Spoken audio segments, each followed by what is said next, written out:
Every summer morning, before the sun had fully risen, the same scene played out on doorsteps across millions of American homes. The heavy creak of wooden wheels, the clop of horseshoes on pavement, and a small, weathered card hanging in the front window. That card told him exactly how much ice to bring that day. 25 pounds, 50 pounds, sometimes more. Families would simply flip the card to show the right number before they even left for work, and the order was placed without a single word spoken.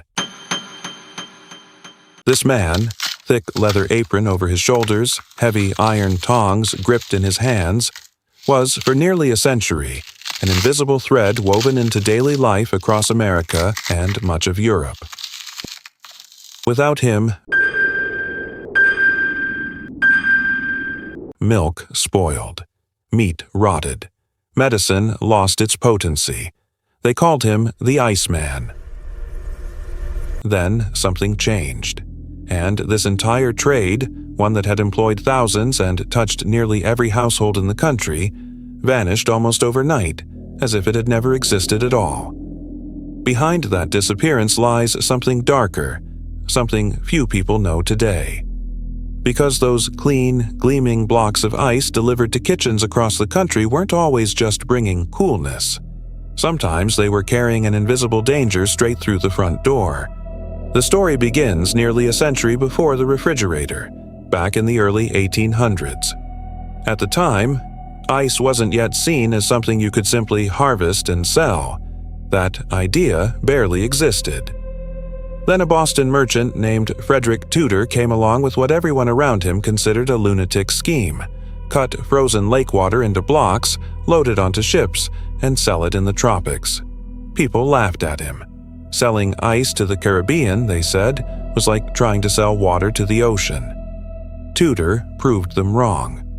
Within a few decades, the frozen lakes of New England had become some of the most valuable harvest grounds in the country.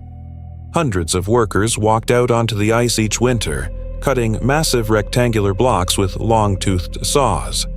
Horse-drawn sleds hauled the blocks to shore, where they were packed in sawdust and straw inside enormous insulated warehouses called ice houses. The insulation worked so well that ice cut in January could still be solid come August. Some shipments even survived months-long ocean voyages to Calcutta, Havana, and as far as Australia. A slab of frozen New England pond water arriving, still cold, on the other side of the world. The work itself was brutal. Men spent entire winter days out on open ice, one wrong step from plunging into frigid water below. Historical accounts describe dozens of workers lost to the water in a single harvest season, but demand never let up long enough to stop the trade. By the 1850s, ice had become an international commodity. Blocks cut from New England lakes were shipped to Calcutta, where British colonial officials used it to cool their drinks, and, in some documented cases, to keep patients stable in makeshift operating rooms. What once sounded impossible, frozen lake water reaching a city near the equator, had become routine commerce. Now, let's fast forward. By the early 1900s, ice was no longer a luxury. It was a necessity. Every neighborhood had its own ice depot. Every household had an ice box, a wooden cabinet with a compartment for a block of ice, the direct ancestor of the modern refrigerator, cooled not by electricity but by real, physical ice. The iceman walked the same routes several times a week, checking the cards in windows, hauling blocks on his shoulder, wrapped in that same thick leather apron, straight into kitchens. For neighborhood kids, his arrival was practically a holiday. They'd chase the wagon down the street, scooping up the ice chips that fell during delivery, the simplest, cheapest form of summer entertainment a kid could ask for. Families trusted him completely. He wasn't just a delivery man. He was part of the neighborhood's rhythm, a familiar face who came right up to the door, an invisible gear turning quietly behind everyday life. It was also punishing, physical work. A single iceman might carry 2 to 3 tons of ice in one day.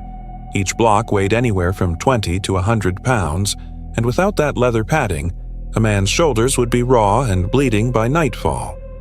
In the peak of summer, These men worked from before dawn until dusk at a relentless pace, because every minute that passed, the very product on their shoulders was quite literally disappearing. Some cities even developed an unofficial hierarchy among icemen. The most experienced workers were assigned to the wealthiest neighborhoods, where tips ran higher. Newcomers were sent to the poorer, more distant parts of town, hauling the same brutal weight over far longer distances for far less reward. But that trust the public placed in him wasn't always well earned. This is where the story turns dark. Not all ice came from clean sources. To cut costs, some companies harvested from rivers, or from lakes dangerously close to sewage runoff. Those blocks looked flawless, crystal clear, perfectly white, but hidden inside them was something no one could see: bacteria. In the early 1900s, several American cities experienced sharp outbreaks of typhoid fever. When health officials traced the source, the trail didn't always lead back to the tap water. Sometimes it led straight to the ice being delivered door to door. As the ice melted, it released the bacteria trapped inside directly into food and drink. This wasn't something newspapers rushed to cover loudly. The ice industry was powerful and protective of its reputation. Newspapers in New York, Chicago, and Boston eventually ran headlines about dirty ice, exposing companies that skipped clean lake sources in favor of cheaper water close to the city, sometimes just a few hundred yards from where sewage pipes emptied out.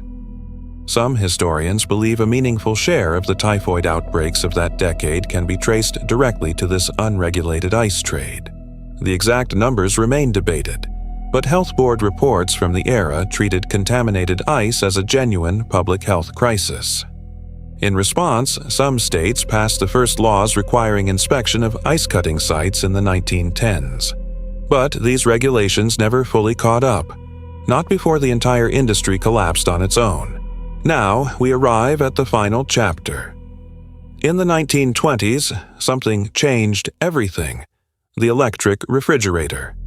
At first, it was expensive, bulky, and unreliable, hardly a threat to an entire industry. But within a decade, prices dropped, the technology matured, and households across the country began switching over one by one.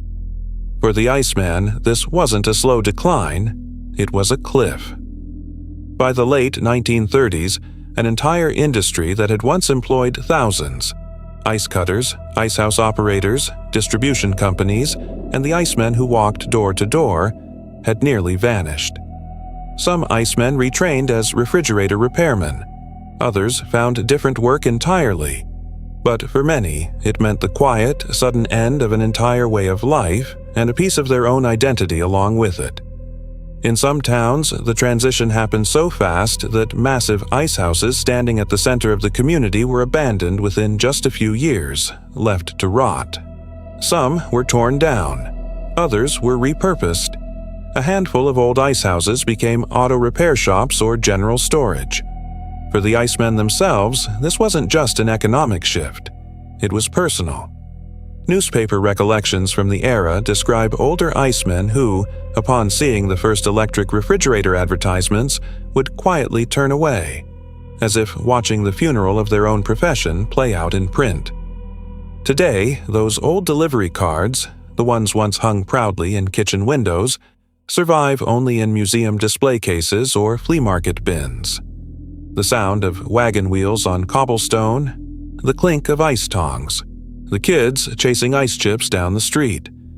All of it has faded into the quiet of history. Here's something worth sitting with.